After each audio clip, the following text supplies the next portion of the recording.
영천에 올해는 이제 처음으로 우리 이 김재원 씨 농장에서 봄 영농 강의를 시작하게 됐습니다. 우리 대표님 잠깐 인사 말씀 듣고 진행하도록 하겠습니다. 오늘 요 작황하고 가을 전정부터 지금까지 조금 설명을 해주시기 바랍니다.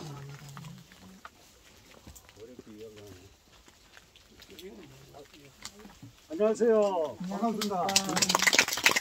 보시다시피 김재원이고요. 여기 나무는 5년차에서 4년차 주력이 되겠고요. 그 다음에 가을에 전정은 단풍이 딱 80% 정도 들면 11월 한 25일경 전후로 전정을 다 하면 일비 현상이 좀 덜 날 겁니다. 그것도 다른 건 없고요. 또 구준비에 이렇게 참 멀리서 별 것도 없는데 찾아주셔서 감사하고요.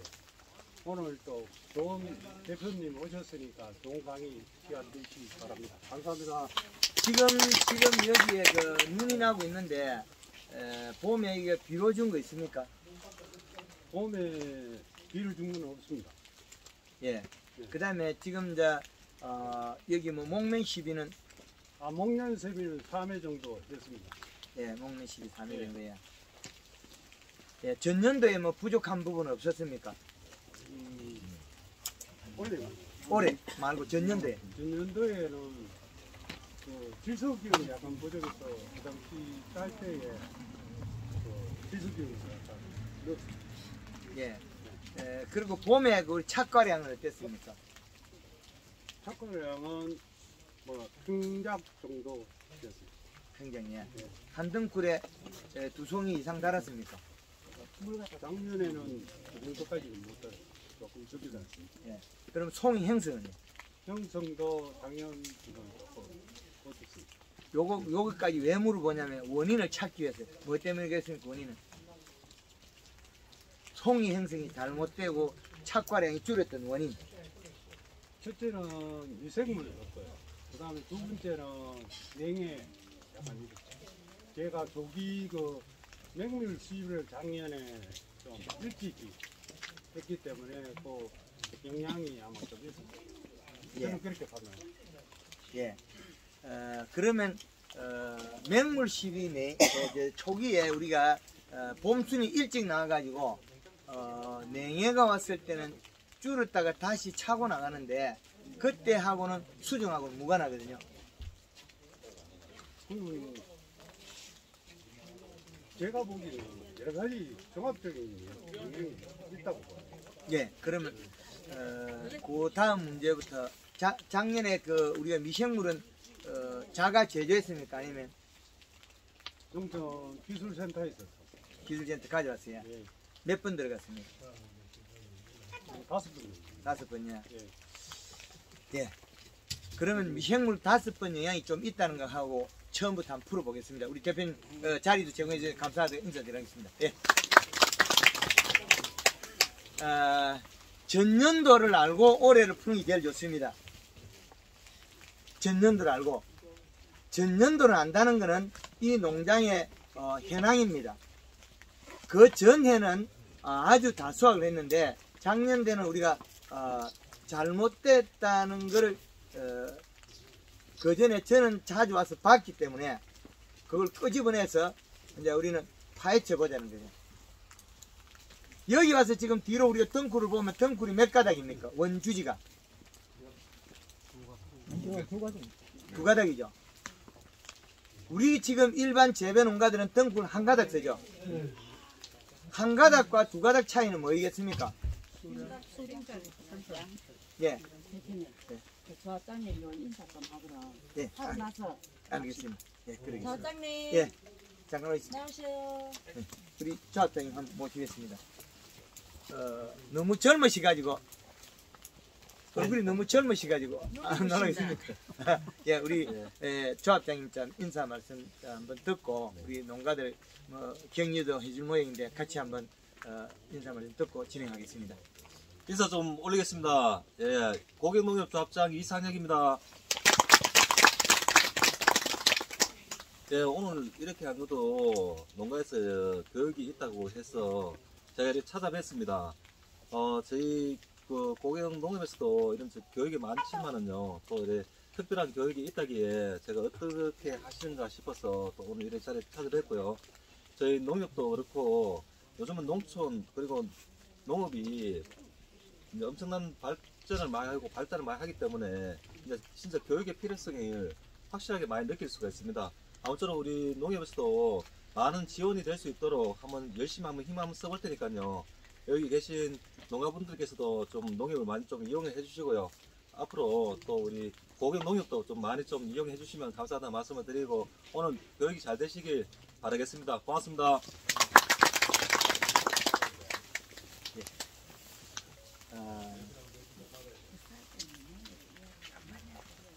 마이크를 돌려가겠습니다.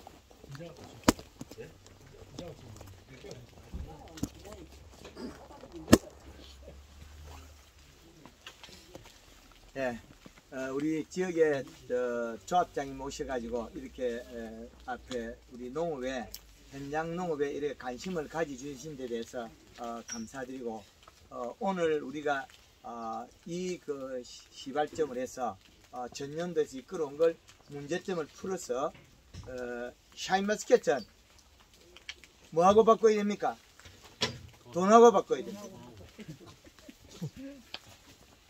그 돈의 값어치는 누가 만들어내냐면 건국적으로는 샤인머스켓은 땅에 심겨 있습니다. 땅에 심겨 있으면 토양 분석이 필요하고 질소 인상 가리를 기술센터에 분석해서 그 데이터 자료가 필요합니다. 땅에서 심겨 있는 나무는 자기가 먹이를 뭘 먹었냐? 우리 음식에 가면 비빔밥을 한번 비유해 보겠습니다. 얘가 먹을 때 비빔밥은 우리가 이렇게 밥 공기를 차려놓고 뚝 잘라서 밥은 질소, 그 다음에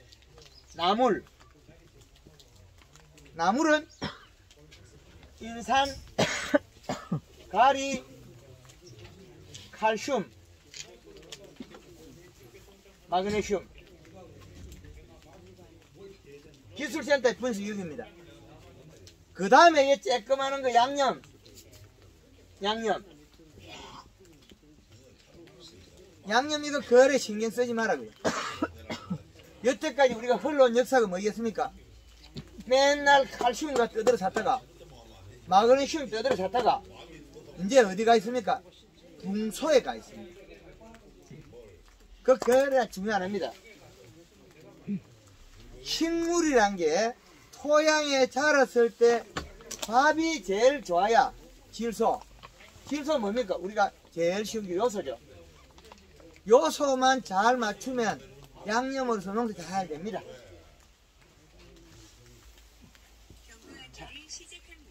자, 요소가 됐는데 작년에 우리 이 농장에서 미생물을 줬다는 말 들었죠? 기술센터에서 보급된 미생물 5번 줬죠.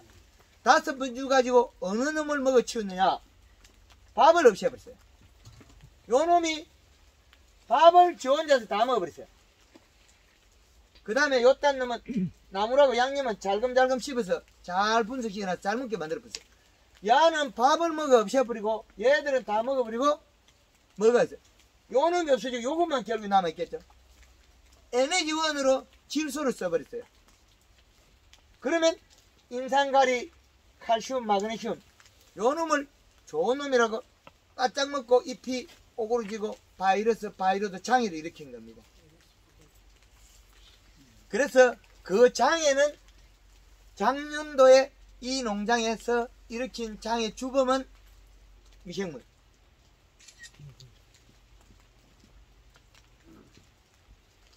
미생물이 때로는 좋기도 하고 때로는 해를 주기도 합니다. 요 놈을 사과 색 낼 때 이렇게 했다면 색이 날 거예요.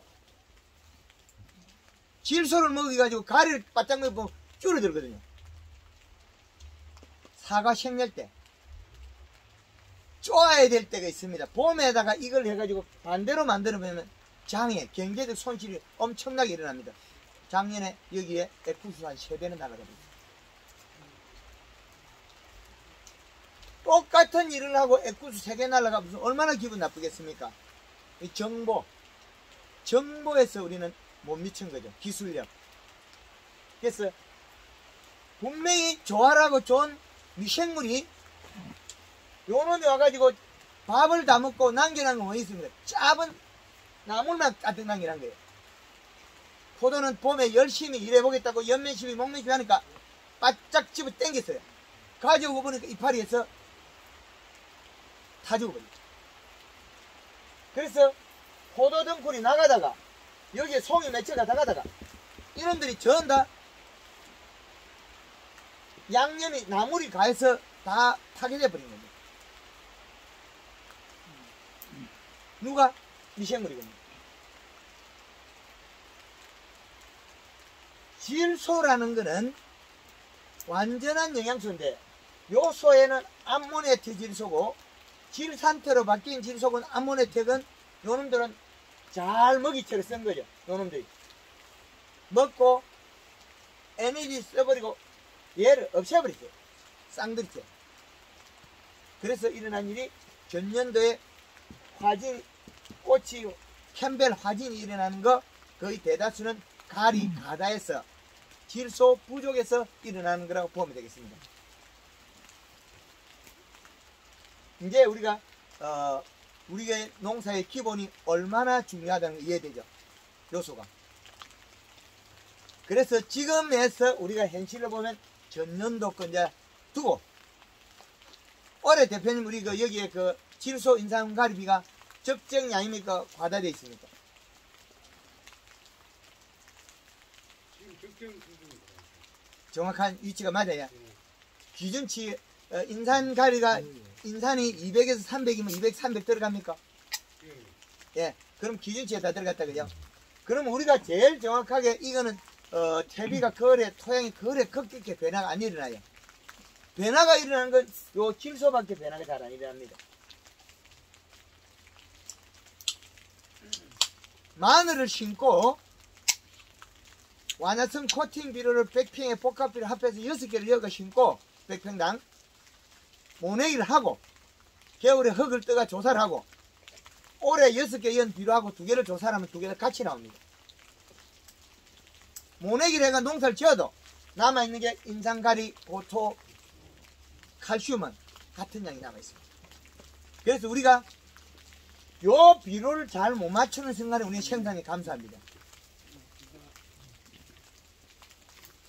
전년도에 100평의 포도밭에 요소 5번 쓰는 사람 있습니까? 없죠? 4포 쓰는 사람 있습니까? 3포 이상 쓴, 3포까지 쓰는 사람이 있습니다. 100평당 요소를 5번 쓴다고 나쁘냐? 그렇지 않습니다. 결국에는 잎이 일을 할 건데, 잎은 뭐를 먹고 일을 할 거냐면, 요 놈들을 먹고, 여기에 합산해서 질소를 먹고, 이파리가 색깔이 진해져야 됩니다. 진하다는 것은 엽록소. 엽록소는 강합성을 하고, 강합성은 뭘 만들어요? 설탕 만들어요. 탄수화물. 식물들이 키가 크는 이유는 햇볕을 많이 보려고. 그런데 햇볕 볼 생각을 없애버리면 돼요. 우리는 덩굴이 더 쫌쫌하게 해서 이파리가 치막복처럼 겹쳤어. 작년, 재작년 때 이 포도 덩굴에 보면, 위에서 보면 물이 안 빠질 정도로 잎이 많아요. 그 정도로 잎을 많이 집어여도 같이 살아가더라는 거죠. 담쟁이, 포도, 이런 덩굴성 식물들이 일부 종에서는 자기 잎을 좁혀서 그 역할을 해주더라는 거예요. 이제 이해되죠? 그래서 포도는 덩굴이 13cm까지 집어여도 이상 있다. 그럼 잎의 한 양의 크기는 20cm가 나와요. 넓이가. 근데 20cm를 13cm 안에 집어여도 괜찮더라고요. 그러면 얘가 엽록소량이 많아도록 진하게 만들고 여기에서 광합성을 하게 만들면 돼요. 광합성은 부족하지 않다는 거죠. 햇볕이 좋으니까 여름에 우리가 햇볕이 부족해서 문제가 아니라고 여기에다가 수입 비닐로 투과율 좋은 거 그걸 했다가 바이러스 직방으로 옵니다. 온도 가리가 많아도 옵니다. 그저께 경주강에 소똥캡이 많이 있고 요소비를 안 준 거 벌써 이파리가 타 죽고 있어요.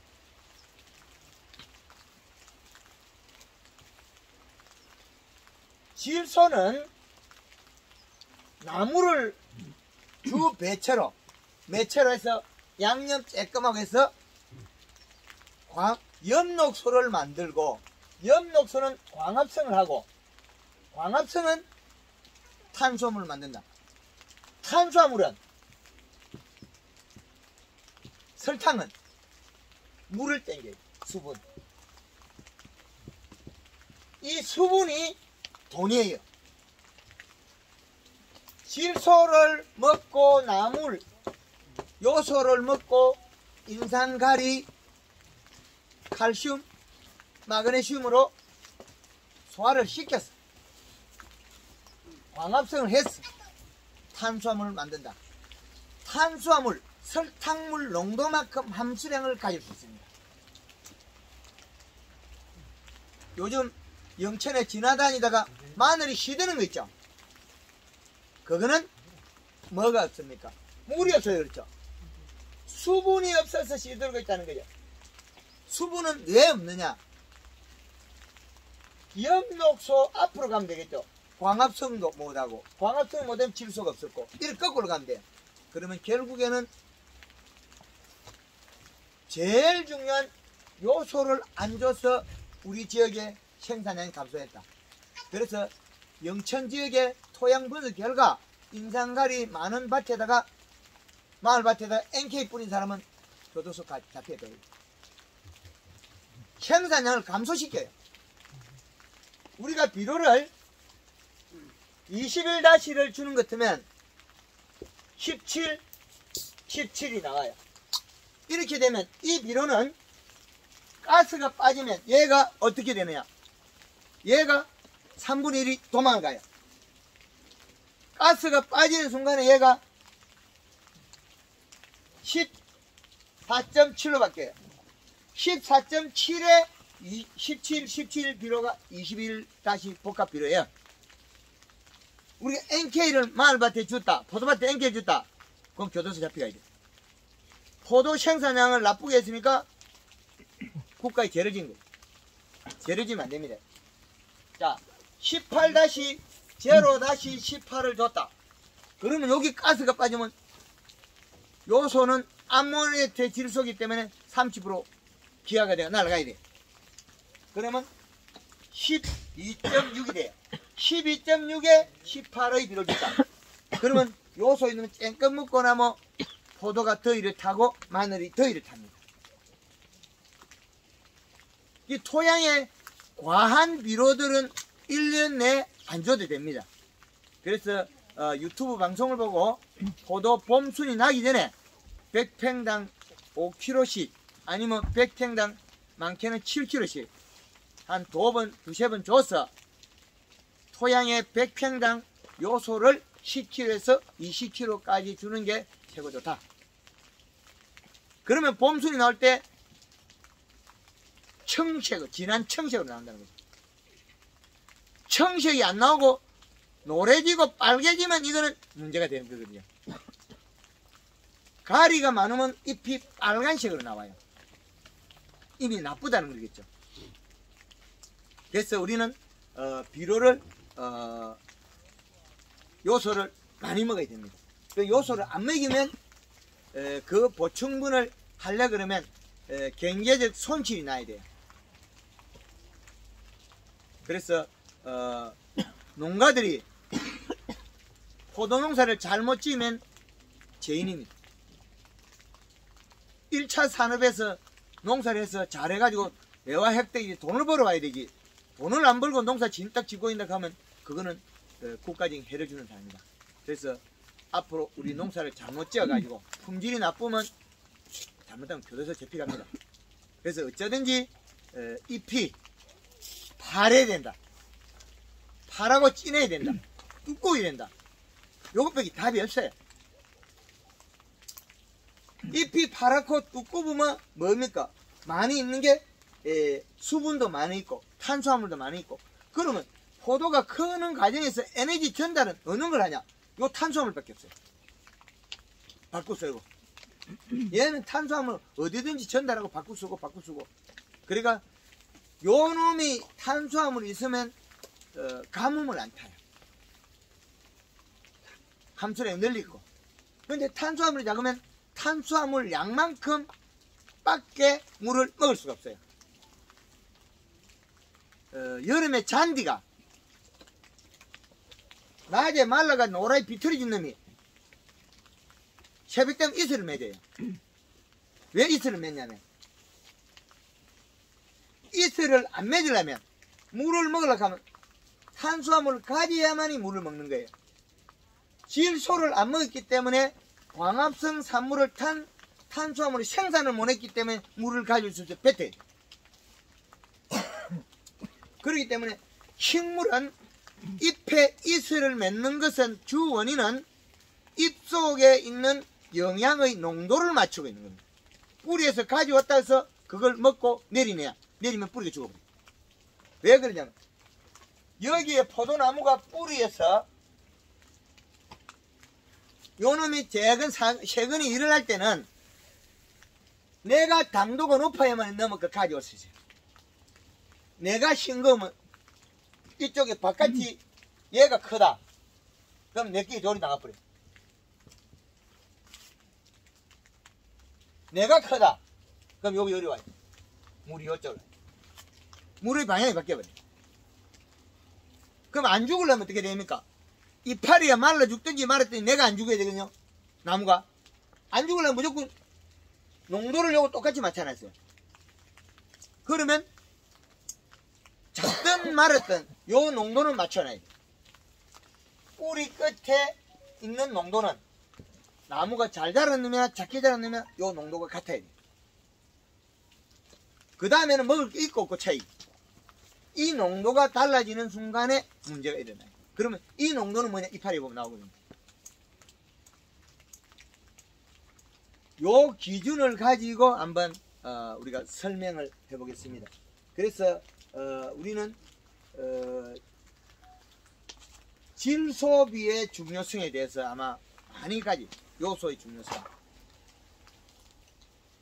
포도하우스에는 요소를 기본으로 최소한 5포 이상 한 10포는 딱 기본을 깔고 있어야 됩니다. 그래야만 이파리가 요놈이 힘줄이 빨갛다. 힘줄이 빨개지고 잎이 안으로 오민다. 그럼 요거는 필요가 없는 거예요. 그때는 100평당 채하라도 5kg씩 뿌려야 됩니다. 일주일 간격으로. 그래야만이 잎이 살이 찐다. 뭐를 먹고? 나물로 먹고. 요 나물은 인산, 가리, 칼슘, 마그네슘이죠. 얘들은 언제든지 먹을 수 있는 상태로 땅에 많이 있다는 거죠. 그런데 뭐가 없어? 질소가 없어 문제가 됩니다. 그래서 질소량을 어떻게 공급할 거냐. 지금 우리 포도에 시설이 다 좋잖아요. 관수 시설 돼 있고 쿨러 있고 또 이제 요즘은 천장 쿨러 하라고 천장 쿨러도 다 돼 있잖아요. 이런 많은 자재들이 돼 있는데 이걸 활용을 잘해야 되겠죠. 활용을 잘못하면 우리는 장애 요인이 됩니다. 뿌리의 비료량이 늘린다고 해서 지상부에서 내려오지 않으면 안 먹습니다. 초기에 목면 시비는 전년도의 에너지를 해당합니다. 체내 영양분. 그리고 그 다음으로서는 얘가 요 순이 나올 때는 전년도의 영향으로 나옵니다. 전전대. 전년도의 영향으로서 얘가 출발할 뿐이에요. 그럼 출발해서 나오면 일을 하느냐? 일을 할 수가 없어요. 그러나 포도순이 일은 못하더라도 먹는 기능을 가지고 있어요. 나무도 먹고 순도 먹고 다 먹는데, 요게 지금 이슬 맺혀내고 있거든요. 이슬을 맺는 거는 지금 요 놈이 지금 쬐끄마한 순에서 이슬을 맺는 원인은 지금 순 속에 봄순이 돋아나면서 탄수화물이 부족한 소리예요. 물은 넣는데 물을 먹을 수 없어요. 버려야 돼. 우리가 여기에다가 목매시를 열심히 해도 부족하죠. 물이 맺어나가요. 맑은 날이라면 얘가 일부 기공으로서 날려요. 작은 것도. 지금 기공으로 날리지 못해. 기공 닫아버렸거든요. 그러면 뿌리는 일을 해요.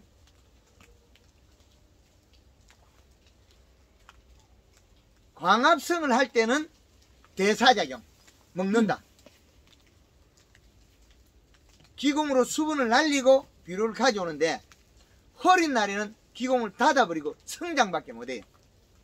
성장을 하려고 하면 엿속에 입속에 에너지를 많이 가지고 있어야만이 물을 이용해서 함수량을 늘리죠. 근데 함수량이 왔는데 뱉어야 되는 거죠. 특히 제일 알기 쉬운 게 딸기. 하우스 딸기 같은 경우에는 비료를 2.5를 이식값을 주면 1.2가 되면서 이슬을 안 맺는데 2.0을 주면 1점 몇을 먹고 이슬을 맺어요. 이슬을 맺는 거는 지금 가진 잎 속에 있는 질소를 먹고 나무를 먹고 소화를 시켜 가지고 만든 탄수화물이 적어서 그 물을 먹을 수 없어 버려야 돼요. 이 물을 먹는 순간에 뿌리가 비료를 못 먹어요. 뿌리는 영양의 농도가 많아야만이 땡겨 먹을 수 있어요. 작으면 못 땡겨 먹어요. 도로 빨리 나가버려요. 역삼투할 버리죠. 그래서 우리가 재배되는 포도의 매뉴얼을 앞으로는 하나하나 했어요. 요 화장지 좀 가지고.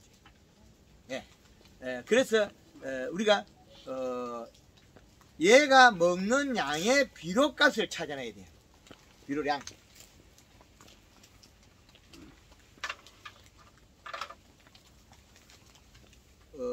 우리 요 측정기들 많이 이야기 많이 들어보시죠. 우리나라의 농업을 앞으로는 과학영농을 하자면 비료량을 측정해야 됩니다. 각 지역의 농협에도 많이 들어갔습니다. 지역의 단위 농협의 각 지독에서 요걸 농가들이 오면 빌려줘서 측정해라. 측정해서 그 비료의 기준을 정해내서 사용해야 된다. 비료를 맞추는 거는 5초 안에 누르고 5초 정도만 됩니다. 그런데 우리가 이 비료를 모르는 상태에서 농사를 지으면 아무 답이 없습니다.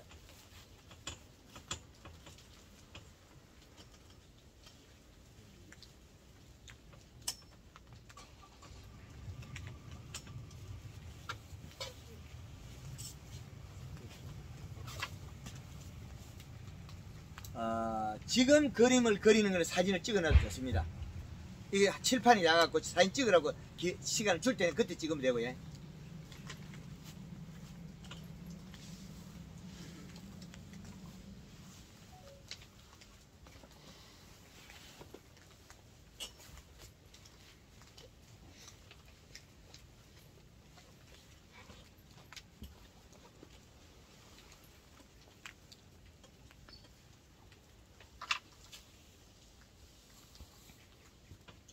이걸 뭘 만들고 있냐면 12달을 그리는 겁니다. 12달.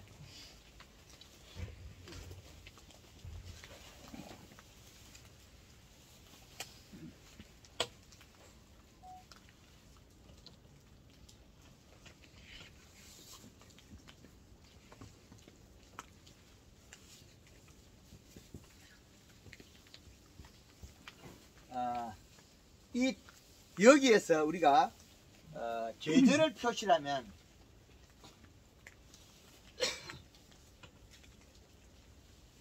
우리나라의 계절의 축을 잡아놓으면 1월 15일이 제일 추운 날짜로 저거 기준을 잡았습니다.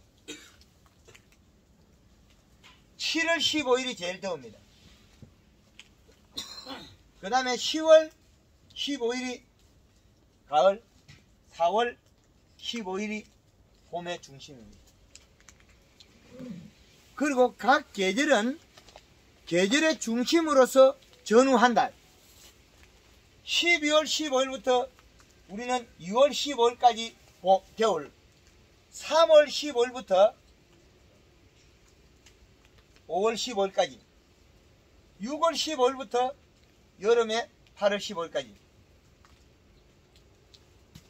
9월 15일부터 10월 15일까지. 이것이 우리나라의 계절의 본 계절이고, 그 사이에 한 달은 뭐냐면 계절의 온도가 변화되는 기간, 계절의 전환기. 우리가 환절기 그러죠. 11월 15일부터 15일 15일까지, 2월 15일부터 3월 15일까지, 5월 15일부터 6월 15일까지, 8월 15일부터 9월 15일까지. 8월 15일부터 9월 15일까지 태풍이 불죠. 계절의 전환점이 됐을 것입니다. 그래서 이 계절에 맞는 이 시간, 그러면 우리가 겨울에 하우스에 딸기를 하건 어느 작물을 하건 잔량이 시가 2.7, 봄에는 여름에 1.8, 여름과 가을은, 봄과 가을은 2.1. 요 기준값은 우리나라에 재배되는 작물을 비료값에다가 집어야 하는 겁니다. 비료의 기준. 이 기준에서 농가에서 재배할 때는 0.3을 빼서 상해라. 넘쳐버리면 도리어 장애가 일어납니다. 그래서 재배할 때 2.4, 1.8, 1.5, 1.8 이렇게 해서 상해라. 그 다음에 남은 거는 토양 수분,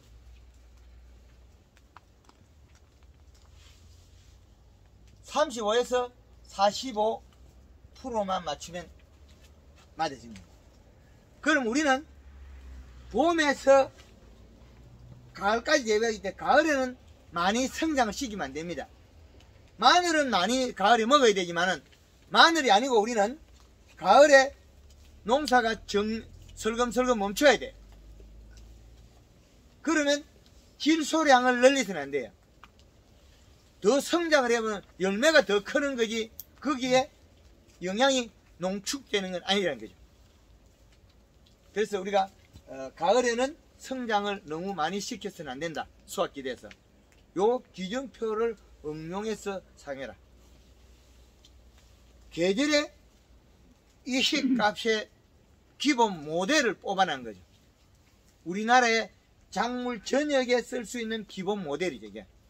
그래서 이 표를 응용해서 농사에 우리 농작업에 임하면 아주 효율적이다.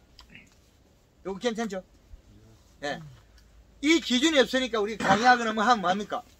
뭐 누제삿날 뒤에 비료하니 좋더라. 누제삿날 뒤에 뭐 감자 시분이 좋더라. 그런 이야기가 있죠.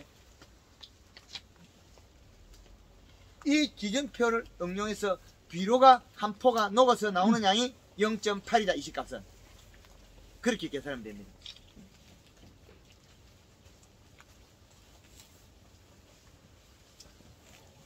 백평에 한 포, 속효성 한 번에 녹는 비료. 얘들을 기준을 어떻게 잡았냐면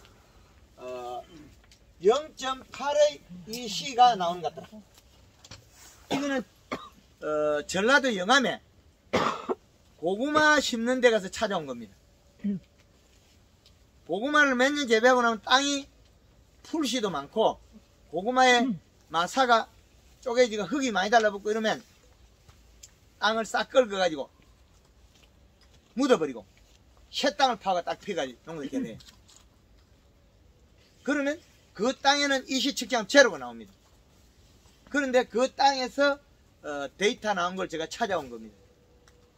그런데 이거는 100% 뭐다고 이렇게 정하기 조금 어렵습니다.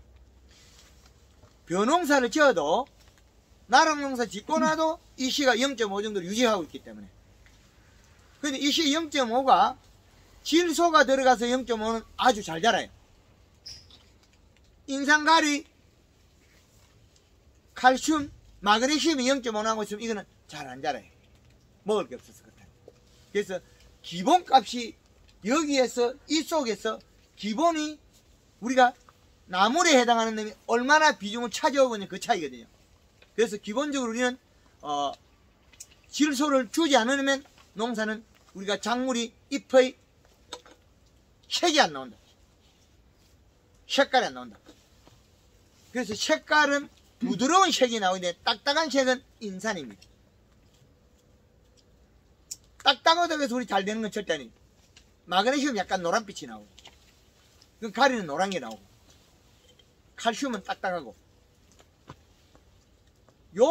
질소를 먹어야만이 전체의 구성이 돌아갈 건데, 그 외들이 있다고 해서 얘가 건강하게 자라냐? 그렇지 않습니다. 그러나 이시 측정을 하기 위해서 측정을 해놓은 거고, 그래서 물을 무대포로 준다고 해서 물이 도움이 되느냐? 그렇지 않습니다.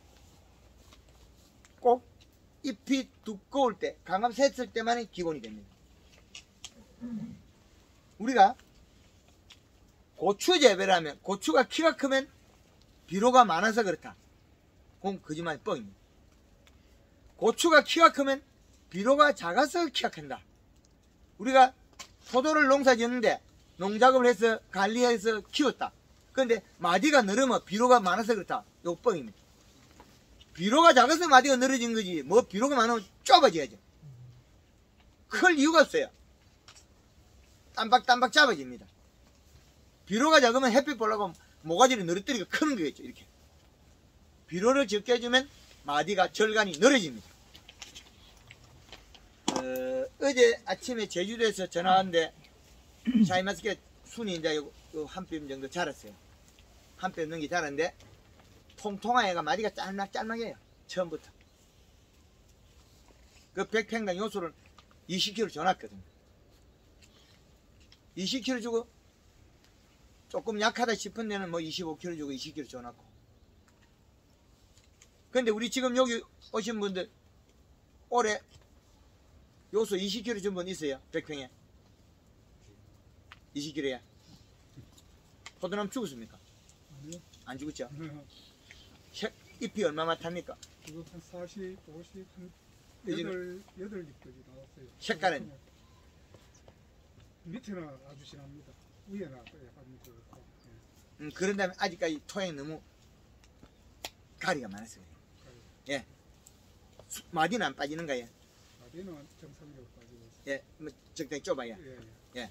마디가 빠지면 또 그것도 연면심 횟수가 적어서 그래. 물 맞지 딱 뿌리면 길어져 버려. 마디가 좁다는 거는 잎이 연면 시비에 들어간 설탕하고 영양을 먹고 소화를 시켜서 위에 잎을 절간을 좁히는 좁아집니다. 연면 시비를 자주 안 하고 물 맞지 딱 뿌리면 마디가 쭉 빠져버렸다. 색깔도 안 나오고 잎색이 지금은 광합성을 해서 잎을 내려줘야 돼. 뿌리를. 그래서 잔뿌리를 발달시켜야 되거든요. 그래서 지금 20kg 주신 분이 있다니까 천만다행이네. 앞으로 내년에는 20kg 봄에 순 나올 때 미리 출발이 10kg냐 20kg냐 하여튼 이렇게 출발하는 게 좋겠습니다. 그리고 봄에 출발할 때 굵게 출발하면 가지가 굵으면 포도 좀 더 달면 되잖아요. 예, 한 등굴에 우리 요 이파리 몇 장 됩니까? 12장, 13장에 그 출발이 좋으니까 옆색만 잘 맞추시면 그런데 이게 그 한 줄기에 4개, 3개 하면은 그 다음에 연작에 필요가 없습니까? 이런 게야. 아, 포도 몇 개 더 달았다고 해서 장애가 있느냐 없느냐? 예, 그 다음에 아무 이상이 없어요. 네. 이제 굶주려 가지고 굶어서 꽃눈을 안에 기부 쪽으로 못 만든 건데, 지금 이제 덩굴이 요 정도 나갔으면 이제 색깔이, 이파리 색깔이 진하게 좀 나오면 요소를 1kg씩 여세요. 그럼 이제 생식 기능을 아래쪽 집어야 해. 꽃눈을 만들어 내려와요. 그럼 꽃눈을 지금 만들어 집어야 해. 그래야만이 정상이 되거든요. 저 덩굴이 나가고 비료를 정상적으로 먹고 연면식 해가 색이 진해진 잎이 나왔다면 요소를 1kg 쓰라고요. 그러면 꽃눈의 생식 기능을 부여시켜야 된다. 예, 아주 좋은 게 나와서 천만다행입니다. 그리고 10kg 쓴 사람 있습니까? 10kg. 지금 요소 10kg. 5kg. 한 번도 안 줬어요. 집에 가서 빨리 주이소. 저희는 500평에 예. 10폭 가까이 줬어요. 지금요? 예. 대표님한테 그때 이거 사진 찍은 거 보내주시고. 500평에 10개 줬으면, 그럼 뭐 10포를 줬으면 200kg 줬는데, 200kg 줬으면 500평에 100평에 2포씩 준대. 그때 줄 때마다 요소 많이 줄여서 그래 하시고. 20kg가 아니고 40kg 줬네. 이제 당분간 좀 작게지고 있어. 그러나 해되는 건 아닙니다. 100평에 요소 40kg 줬으니 대한민국 1등 먹었네. 예. 우리가 이때까지 듣기로는 요소가 질소를 많이 먹으면 포도가 잔난이 많이 생긴다 이런 식으로 계속 이야기를 들었거든요. 가짜를 많이 들었어요. 화진의 주 원인이 그 더위를 타서 세포가 병화가 된 거거든요. 요소는 시원한 비료인데 더워서 일어난 일이거든요. 화진이나 돌포도 나온 것들, 그것들은 작년에도 돌포도 좀 나왔어요. 재작년인가 그때는 우리 기술센터 이과장님 집에 그 돌포도 나왔고, 일본에서 사이메트계 요놈을 하다가 못하겠거든. 제가 그 이름을 2가지를 지었어. 바이러드 요놈을 딱 찍어 한국으로 보냈어. 한국에서 딱 보니까 이놈 더위를 타갖고 쪼그리지구나. 물 뿌려. 김천에서는 바이러드 영양제 만들어 팔다가 이제는 안 팔릴 겁니다. 물 뿌리면 될 일을. 근데 물만 뿌린다고 치유되는 건 아닙니다. 먹은 비료값이 안 맞아서 일어났는데 그 주범은 인상갈이 가다입니다. 근데 화진이 일어나고 그 돌포도가 나왔는데 토양 분석 안 해봤잖아요. 그 주먹국으로 이렇게 이야기한 거지. 그래서 황금알농부에서는 데이터 자료의 기준을 잡아야 되는데 주먹국은 앞으로 안 믿겠다는 거지. 모든 거는 주먹국은. 그래서 과학적인 방법으로 근거를 써야 됩니다. 그래서 과연 포도가 작년에 뭐 한 100평에 한 3포 이상 쓴 사람들이 좋더라. 요소를. 김천에서 작년 여름에 600평에 요소를 한 20포를 주니까 1년 총계 말입니까? 여름에만. 여름에만요. 그렇지. 그러니까 한 덩굴에 4송이를 달고도 당불에서 18불에서 끌어올리더라. 포도는 이게 영양 이동이 빠르기 때문에 다른 작물보다 편해요. 포도까지 이만큼 불면 바람이 술술 새거든. 바람이 술술 새기 때문에 포도는 아주 쉽습니다. 그래서 잎이 두껍고 부드러우면 일을 잘 하거든요. 여기 만져가 볼록볼록 살이 쪄버리면 이파리 석장만 해도 1kg 따니까. 이파리가 뭐 10장이 넘는데 뭐 500g, 700g, 1kg 뭐 한 개 그거 아니거든요. 이파리 살만 짜주면 석장만 해도 1kg 딴다. 그래서 그 이파리에 너무 연연하지 마라. 그럼 뭐 요소 비료 부대하고 맞추면 돼요. 그럼 요소 비료를 줄 때 그 녹여 가지고 간주도 줍니까 아니면 뿌립니까? 뿌리면 잘못 타주고 그래. 아, 간주로 예, 녹여가지고. 가스가 차요. 네. 녹이가 간수로 물이 예쁘죠. 그 기본이 한 밑에 뿌렸거든요. 예? 밑에 뿌렸어요. 예, 될 수는 뿌리지 말고 녹이가 써있죠. 잘못하면 요거 눈 탑니다. 가스 나고 암모니아 가스 나고 탑니다. 그래서 정작 일을 해야 될 놈이 요소가 일을 해야 되는데 인삼가리를 먹고 얘들이 먹을 수가 없어요. 인삼가리를 먹으면 광합성을 할 수가 없기 때문에 요 놈이 가다 대면 광합성 자체를 못해요. 그러면 광합성을 안 한다는 소리는 영양 이동을 안 하거든요. 그럼 영양 이동 안 하면 더위를 타요. 되게 더워 죽겠는데 그 잎이 홀라당 타 죽어버리죠. 그리고 브렉 사파이 같은 거는 농사 짓기 수월한데 그 놈을 갖다 가리 가다시키 나면 돼. 그게 또 잎이 얇아가지고 더위를 더 많이 타는 종이라.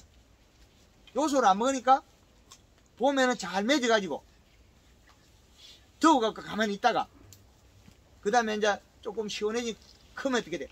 껍질은 안 자라고 과육만 큰 거죠. 이제 껍질은 안 자라고 과육 크면 쪼개져 버리냐.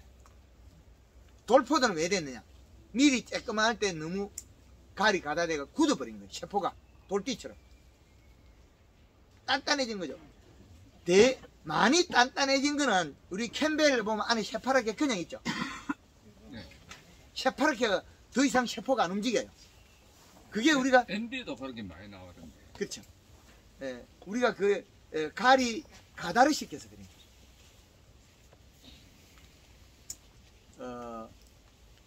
요 표를 응용하면 앞으로의 농사의 기본이 됩니다. 100평에 우리가 요소를 5kg 준다고 장애가 있냐면 장애 없습니다. 비료가 100평에 10kg를 전 면적에 뿌렸을 때 0.8의 이시거든요. 그러는데 100평에 우리가 점적으로 줄 때하고 쿨로 줄 때하고 달라요. 쿨로는 넓은 면적에 날아가고 점적은 좁은 면적에 가요. 두 개가 이시까지 달라요. 그 다르게 계산해야 됩니다. 점적으로 줬느냐 쿨로로 줬느냐 앞으로는 그것도 차이가 납니다. 넓은 면적에 전 뿌리가 순하게 먹느냐 아니면 국한적으로 작은 면적에 농도를 높게 먹느냐 분명히 장애가 일어납니다. 마늘을 비료 줄여야 한다고 한 번은 오르륵 굴르륵 한쪽에 많이 모이 들어가면 그 마늘이 죽어요. 그런데 넓게 준 마늘의 비료는 장애가 없습니다. 그래서 우리가 100평에 1kg의 비료가 들어가면 관수라면 0.08의 이십니다. 이거는 점적으로 했을 때. 근데 쿨러로 했을 때는 이거보다 수치가 또 2kg 써야 돼요. 면적이 넓게 나기 때문에. 이건 점적. 그럼 점적으로 했을 때하고 쿨러 쓸 때 면적 차이 때문에 그래요. 쿨러라면 바닥에 다 날아가죠. 근데 점적으로 하면 좁게 가죠. 그럼 반밖에 안 된다는 면적이. 두 가지 다르다. 그러면 요거는 점적.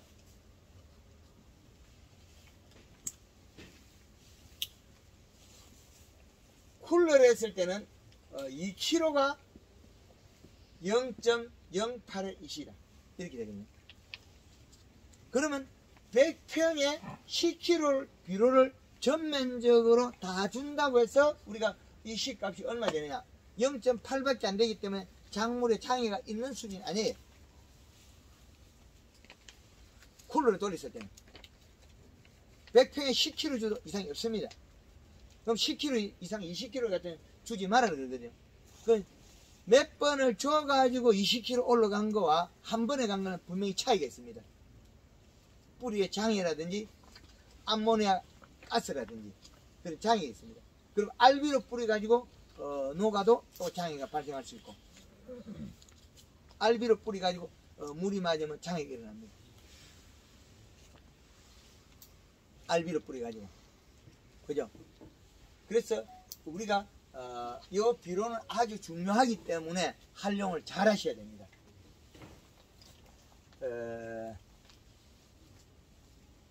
우리 지역에서 포도가 이런 비료값만 잘 맞추면 수출품의 99%가 나오게 돼 있어요. 상품이. 그런데 우리는 봄에 요소를 안 주고 연면 시비래가 순환을 안 시켜줬기 때문에 알이 짠 게 나와요. 너무 커서 문제가 되지 작아가서 문제가 안 된다는 거죠. 지금 지역 조합장님 와 계신데 우리가 상품을 어떻게 완성시키냐에 따라서 이거는 누가 먹을 건지도 결정이 돼요. 국제적인 수준에서는 당브리스가 최하라도 18브리스 들고 나가야 됩니다. 알의 규격 20g 규격을 들고 가야만이 국제 경쟁이 있습니다. 근데 이 기준을 못 맞춘 거는 첫째는 토양에서 출발했고 그 책임은 국가가 져야 돼요. 그런다고 우리 농가들 전부 다 교도소 보낼 수 있잖아요. 교육을 잘못 시키고 기술을 잘못 가르치는 국가가 책임져요. 그러면 국가의 손실이 그만이 발생하는 거죠. 농사 잘못 짓다가 교도소 잡아가면 안 되거든요. 그 내년에 또 농사 지어야 돼. 그래 먹고 살죠. 그래서 농업의 기존 매뉴얼을 이 표를 응용하라고 개발했는데 이게 제가 엄청 고생했습니다. 이거 찾아낸다는 거. 강원도, 제주도, 울릉도, 백령 다 가보고 다 땅을 다 만져보고 찍어본 거예요. 이게. 그래서 잘 되고 못 되고 죽고 살고를 다 이걸 집어내는 거예요. 그러면 이 기준 하나만 있으면 우리는 농업의 생산성을 향상시킬 수 있는 기본 매뉴얼이 된다는 거죠. 이거 하나만 개발했으면 우리가 국가의 발전이 더 빨랐겠죠. 기술센터 토양 분석해 주는데 그 분석표와 요 표를 응용하고 잎의 색깔을 합성시키면 되거든요. 아주 좋은 방법이지 이게. 지금 여기는 오늘 카메라가 멀어가지고 잘 안 나오는데 다른 강의에서 제가 강의하고 있을 칠판 큰데 잘 그려놓은 것도 있습니다. 유튜브 영상 보다가 캡처 사진을 찍으면 돼요. 그럼 학대하면 다 보여요. 이 표를 응용하셔야 됩니다. 그리고 비료는 얼마나 자주 먹느냐면 10일에서 20일 늦어도 한 달 안엔 계속 주기적으로 먹어야 됩니다. 근데 토질에 따라서는 점질토냐 중점질토냐 중사질 왕사질 이 달라요. 그래서 우리나라에서 토양을 쓸 때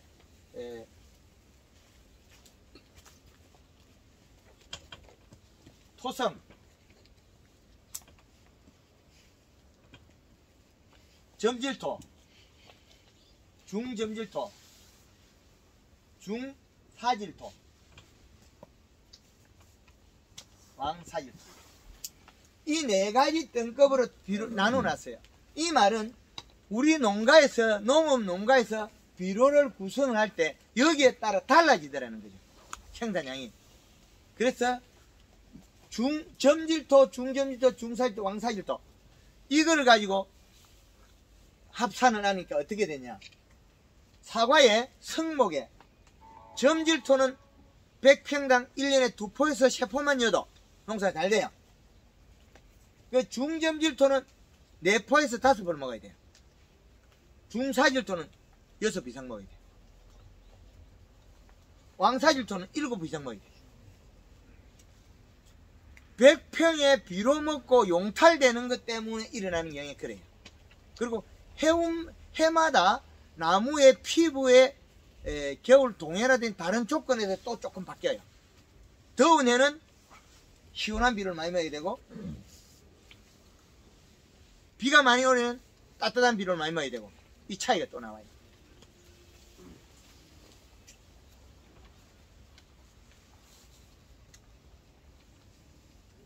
질소는 저온, 가리는 여름에 더워 죽겠는데 NK를 뿌려가지고 요소 쬐끔 들은 거 질소 먹고 나면 포도가 장애가 일어나요. 토양에 있는 가리하고 합해서 더 늘어나겠죠. 마늘도 봄에 NK 뿌린 게 마늘이 생산이 감소하죠. 요소 뿌린 것보다 훨씬 감소해요. 마늘이 캘 때 쓰러진 거는 가리가 너무 많아서 빈속에 소주 한 두세 병 먹고 넘어진 거 똑같아요. 그러면 생산이 그냥 감소해버립니다. 근데 이 비료의 기준에 따라서 우리는 생산량이 어마어마하게 좌우합니다.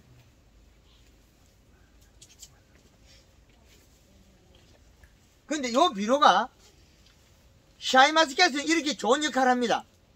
근데 요 놈을 갖다가 비료 주라 한다 사과에 주면 어떻게 돼? 늦게 세포가 늘어지면 어떻게 되겠습니까? 색깔이 연해져 버려요. 샤인마스켓은 당도가 있고 맛있으면 통과됐는데 요소를 먹어도 사과를 갖다가 마지막에 딸 때 다 되는 요소를 줘보면 색이 연해져 버려요. 당도는 같이 가더라도 색깔에 의해서 사과는 인물을 값하여. 요놈이 색깔이 진하냐 은하냐, 색깔이 진한 것이 맛있더라는 기준값이 정해져 버린 거예요. 그럼 앞으로는 박스에 당부리식 표시가 되면 그것도 괜찮아져요. 선진국에 가면 박스에 당부리식 표시가 됩니다. 가까운 일본에 가면 마트에 당부리식 표시가 돼 있어요. 가격이 편차가 납니다. 당부리스를 올리려면 먹어야 될 성분이 나물, 인산, 가리, 칼슘, 마그네슘, 거기에다가 질소를 먹고 소화를 시켜야 된다. 소화시키는 모습은 잎이 두껍다. 잎이 되게 두꺼워지면 만져보면 화장지처럼 엠보싱이 나와요. 볼록볼록. 앞이 살이 쪄요. 살이 빠지면 오므려지고, 오므려지면 당도가 없고 맛없어요. 가볍고. 그러면 포도 속에다가 물을 집어넣고 당도만 올리면 되거든요. 포도 알맹이 속에다가 과즙이 많다. 뭐겠습니까? 물이죠. 당도가 있다. 탄수화물이거든요. 이 두 가지는 누가 만드느냐? 요소가 들어가서 만든 거예요. 그래서 잎이 얇으면 무조건 요소를 줘야 된다. 지금 올해부터는 요소를 제대로 줘가지고 포도를 만들어라. 거의 대다수가 대한민국에서 강원도부터 제주도까지 토양 자료를 받아봤습니다. 인산가리가 부족한 것은 거의 드물어요. 20대 1 정도. 그 토양 분석하면 20집에 하나 정도가 인산가리가 좀 부족한 게 나오지, 뭐 가리가 부족한 건 99%가 없어요. 제일 많은 게 가리. 이놈이 많아가지고 해를 준 거예요. 그러면 가리는 앞으로 분석해보고 3년을 안 줘도 된대. 인산도 많이 있는 거는 앞으로 3년 안 줘도 된대. 칼슘도 많은 거는 3년 안 줘도 된다. 마그네슘도 많은 건 3년 안 줘야 된다. 또 태빈은 또 줘야 되느냐? 유기물이 또 많은 것들이 있어요. 그것도 또 3년 안 줘야 되거든요. 이제 수월해졌어. 요소만 주고 뭐 할 일이 없잖아요. 요소만 쿨로 돌려놓고 연면시 해주면 이렇게. 입이 나가 있을 때 그 요소를 스푼 쿨로 뿌리면은 그 입에 묻으면 그거는 어떻게 됩니까? 그게 소화 안 됐기 때문에 뿌리를 먹고 소화하는 게 제일 정상이다. 알로. 이제 그러면 입이 많이 났을 때는 쿨러로 열면 안 되는 거죠? 안 되는 건 아닌데, 이게 이제 된다는 전제가 급할 때 줘야 된다. 그 말은 잎이 모르고 있다가 얇아져 가지고 힘줄이 빨개져 버렸다. 안으로 옮긴다. 그때는 급하게 줘야 돼. 그렇지 않으면 뿌리로 먹는 게 정량이다. 그리고 농도가 이 잎에는 먹는 게 한계가 있거든요. 그래서 잎으로 잘못 주면 장애가 있어요. 그래서 작년도에 여름에 샤인마스켓 이파리 빨갛게 하고 힘줄 빨간 거, 요 잎 자르고 빨간 거, 대다수는 알이 멀컹거리고, 포도알이 멀컹거리는 건 뭐겠습니까? 수분이 부족하죠. 광합성을 못해서 수분을 못 먹은 거죠. 탄수화물 부족해서. 그때는 설탕도 먹고 요소도 먹고 골드그린 칼로도 먹어야 되는데, 정상으로 돌아갈 때는 될 수 있으면 지상부에서 우리가 비료에 욕심 내지 마라. 연면 시비 할 때 그러면 이거 요소 이어가지고 그걸 같이 해도 됩니까? 될 수 있으면 하지 말라. 왜 자꾸 그쪽으로 아재가 되려고 그래. 좋긴 한데 그게 때로는 소화되지 않은 거거든요. 요소라는 거는 뿌리 작은 뿌리에서 잘금잘금 씹어가 먹어야 되거든요. 요게 정상입니다. 그래서 잎에서 대사작용을 원활하게 해야 되는데, 잎은 어떤 영양소도 먹을 수 있는 조건을 갖추고 있어요. 이파리 풀약 치면 풀도 죽잖아요. 그거 마찬가지입니다. 뿌리도 죽고. 그런데 그거를 이제 잎에서 활용하는 거는 한계치가 있다. 그죠? 설탕만 넣어도 시간이 부족한데 거기다가 이놈 넣고, 자 여기에다가 마그네슘 좀 넣고, 칼슘도 넣고, 인산도 넣고, 뭐 이것도 가리도 넣고, 거기다 요소도 넣고, 그럼 뿌리 잘라버리면 되게. 뿌리 잘라버리면 안 되거든요. 그래서 뿌리가 할 일과 지상부 할 일 두 개 나눠 놓고 보면, 잎에서는 강한 햇볕 속에 견뎌야 되기 때문에 잎에서 연면십의 농도 차이가 나면 그것 또한 세포가 경화가 된다는 거죠. 황금을 농구에서는 연면십회가 남는다고 다시 재벌 치지 마라. 그럼 잎이 굳어버려. 딱 굳어가 안 움직여. 그래서 왜 그렇게 모든 걸 구성하느냐면, 우리 농가에서 요놈하고 또 요거 못 믿어서 요거 한 개 더 붙이고, 요거 못 믿어서 한 개 더 붙이고, 일이 몇 배로 늘어나겠죠. 그래서 일을 줄여야 된다. 그래서 일의 가지수를 늘린 만큼 우리는 경제적 손실이다. 그래서 여름에 햇볕 양도 계산해야 돼요. 연면십 했다고 했다는 게 아니고 잎이 견뎌야 돼요. 잎에 더위. 그래서 연면십의 목적도 그렇게 된다. 이런 기준값을 토질 따라서 비료를 먹고 알이 소진되는 곳이 있습니다. 똑같은 비료 줬는데, 그래서 요 점질토냐, 중점질토냐, 중사질토냐, 왕사질토냐, 내가 냐 경북 봉화에 가가지고 비료를 갖다가 2,800평에 한 70% 일반 복합비료 줬는데, 한 달 반 정도 뒤에 가서 측정하니까 비료 다 도망가 버리고 없어. 또랑가의 왕사질이에요. 비료 주니까 솔솔솔솔 다 가버리고 없어요. 30cm 밑에 0.5밖에 없어. 그래서 왕사질이나 중사질 동에는 자주 비료 줘야 됩니다. 예. 완전 점질도 우리가 포도 심은 농가도 있죠. 찰땅에다가. 찰땅은 비료를 좀 적게 먹습니다. 물도 찰땅 농사 짓는 사람은 꼭 필히 측정이 있어야 돼요. 물을 과습을 해버리면 뿌리가 일을 안 해요. 섭이 안 맞으면 미생물 활동을 안 해요. 그래서 땅이 딱딱이 굳어버려요. 그래서 완전 점질 땅에는 필히 측정기로 측정해가 수분량을 꼭 맞추셔야 됩니다. 요 수분량이 35에서 45% 되면 미생물 활동을 잘해요. 땅을 부드럽게 해줘요. 요 수분이 늘어나면 땅이 딱딱하게 굳어요. 경화가 되어버려요. 그래서 땅 속에 산소도 부족해집니다. 그래서 우리가 사용하는 토질에 대한 부분이 아주 중요합니다. 비료는 채하라도 한 20일에 한 번씩은 주는 게 낫다. 20일에. 20일에 그러면 요소를 100평당 한 포씩 줍니까? 20일마다? 큰일 났어요. 큰일 났어요. 100평당 이제 5kg를 줘야 될 때가 있고 10kg 줘야 될 때고 20kg. 너무나 잘못되어 있는 거는 우리가 비빔밥이 나물과 양념이 많아가지고 너무 짭다. 그럴 때 사면 이제 어쩔 수 없이 막 질소를 끌어올려요. 요소를 무조건 끌어올리는 방법이 없다. 이건 나오자마자 바이러스, 바이로드, 뭐 화진, 뭐 돌포도 다 나온다. 이게 총이 완성돼.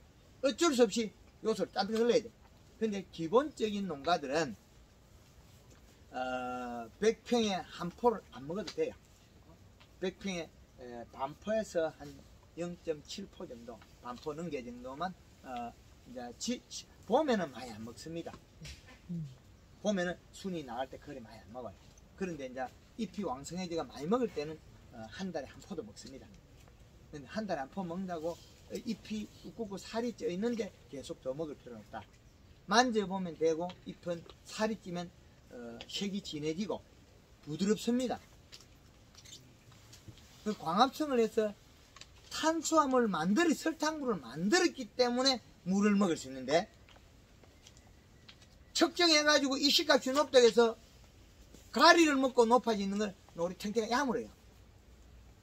그런 것들이 유튜브에 겨울에 제가 하우스에 가서 고추라든지 이런 게 많이 촬영해 있습니다. 노랗고 딱딱한 게 있어요. 두꺼운 듯하면 딱딱한 거. 그건 가리가 많아서 그래요. 색이 진하고 부드러워야 되는데 이게 두꺼운 건 두꺼운 건데 딱딱하다. 그건 인산가리 칼슘이 많아서 그래요. 그러면 일을 잘 못해요. 정작 질소분이 부족해서 일어난 일입니다. 그래서 우리가 사용하는 요 비료의 기준을 제일 잘 맞춰야 된다. 그래서 요 비료분이 아주 잘 맞춰야 된다. 이 비료를 잘 못 맞추는 순간에 안 맞습니다. 지금 봄에 채하라도 100평당 10kg는 주자. 봄에 출발할 때 눈 나기 전에. 예. 예. 10kg? 예. 그리고 뒤로 안 좋은 사람들은 어떻게 해요? 지금이라 다 좋으면 좋다는 뭐 10kg씩 두 번 주기서 한 일주일에 열흘 간격으로. 그럼 기본적으로는 한 달, 20일. 아니요, 이제 지금 가지고 출발해야 봄순이 나올 때 장애가 없다는 거죠. 이거 한 번도 본 적이 없어요. 예. 아무도 안 줬는데. 주이소. 지금 먹고 나온 놈하고 안 먹고 나온 놈은 전혀 다르니까. 그럼 일주일에 한 번에 10kg씩요? 작년에 수시에 따라서 네. 우리가 5kg를 줄 거냐, 10kg 줄 거냐, 100평에 지금 가지고 있어야 할 비료가 10kg에서 한 20kg 정도 선에 해당한다. 이거 그럼 관주해야 된단 말이에요. 그렇죠. 그러면 또 봄에 또 오고 나면 언제쯤? 그 다음에 이제 우리 순이 나가면서 자라면서 엽색을 보고 판단해야 됩니다. 예, 잎색. 잎색이 좀 진하게 가야 농사가 됐다, 돈이 된다 이러는데, 약간 희득거리하게 나가면 지금 뭐 이렇게 하면 별로거든요. 그럼 이파리가 커면 좋아요? 작으면 좋다 하는 사람? 잎이 크는 거는 비료가 부족하면 잎이 커버려요. 절간처럼. 절간도 늘어나고. 그래서 비료를 먹고 설탕을 먹고 강합성을 만들어가 햇빛이 좋으면 얘들 별로 안 커요. 그래서 고추에다가 제가 그림을 안 그려줬는데,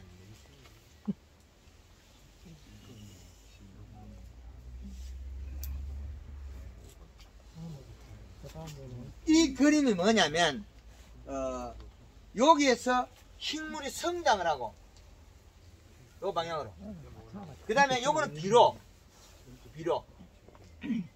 비료를 널리 나간다. 그 다음에 요거 날짜에서 이 자란다. 그러면 비료 값이 여기 5.0이 되면 식물이 자라다가 사망 또는 멈춤이 일어나. 사망이나 멈춤이 일어나.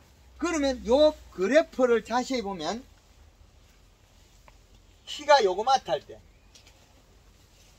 제일 많이 컸을 때, 제일 안정했지. 이 세 가지가 나와요. 그러면 고추가 여름에 키가 컸다고 생각하면 0.8에서 1.0의 이시다. 그럼 고추가 키가 안 컸을 때는 뭐냐면 0.5의 2시다. 그럼 제일 좋은 거는 1.8의 2시라는 거예요. 자, 비료가 맞으니까 제일 키가 딱 맞고 줄줄이 열어요. 요 위치 딱 해서. 그러면 제일 작은 거나 양이 같다는 거죠. 그럼 겨울에는 어떻게 되느냐? 겨울 하우스에 가보면 겨울에 0.8에서 1.5가 되면 키가 크고 2.7이 되면 키가 커요. 전혀 다른 이야기죠. 겨울에는 흡수 시간이 짧기 때문에 성장 기간이 많거든요. 그럼 낮에 적게 먹었다는 거예요. 적게 먹고 밤이 길어서 많이 자라니까 비료가 부족하다는 거예요. 1.5만 되면 여름엔 좋아요. 겨울에는 안 된다는 거죠.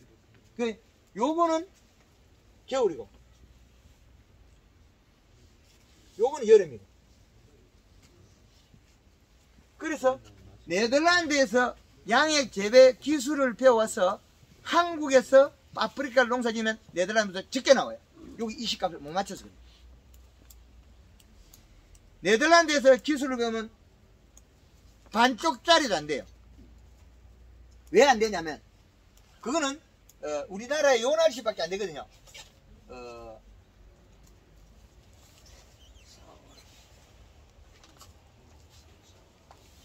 그러면 우리나라 5월 초에서 9월 말 날씨밖에 안 돼요.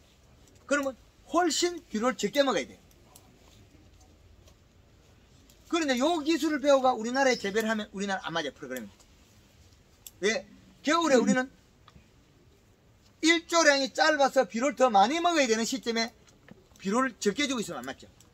그 네덜란드에서 배워서 파프리카 농사지면 겨울에는 그 기술을 약간 고쳐서 돼야 돼요. 그러면 비료를 겨울에 더 먹어야만이 네덜란드만큼 생산이 된다는 거죠. 그러면 네덜란드보다 더 많이 딸 수도 있어요. 왜? 성장 기간이 늘어난 거죠. 성장 기간이 늘어났다는 것은 밤이 많다. 밤이 많으면 수확량이 늘어날 수 있죠. 밤이 많으면 온도를 올리면 되거든요. 온도를 올리면 성장 기간이 늘어난 거죠. 그러면 비료값만 올려주면 생산량이 늘어나요. 그래서 네덜란드하고 한국은 차이는 요 정도 차이 납니다. 우리나라는 전 세계 최고의 기술이 될 수 있다. 여름에 약 40도의 날씨와 겨울에 25도, 30도까지 내려가거든요. 그럼 온도 편차가 60도 이상 70도까지 납니다. 네? 네덜란드 요거는 별로 여름밖에 없으니까 기술이 짬매밖에 안 돼. 저가 우리보다 좀 빨라도 조금만 있으면 우리가 더 빨라져요. 별 실은 거 없거든요. 뭐 따지고 찾아가면 별 어려운 게 있겠습니까? 금방 딱 통과하죠. 그래서 우리가 재배되는 작물을 우리에 맞춰서 한다면 충분한 생산량을 할 수 있다.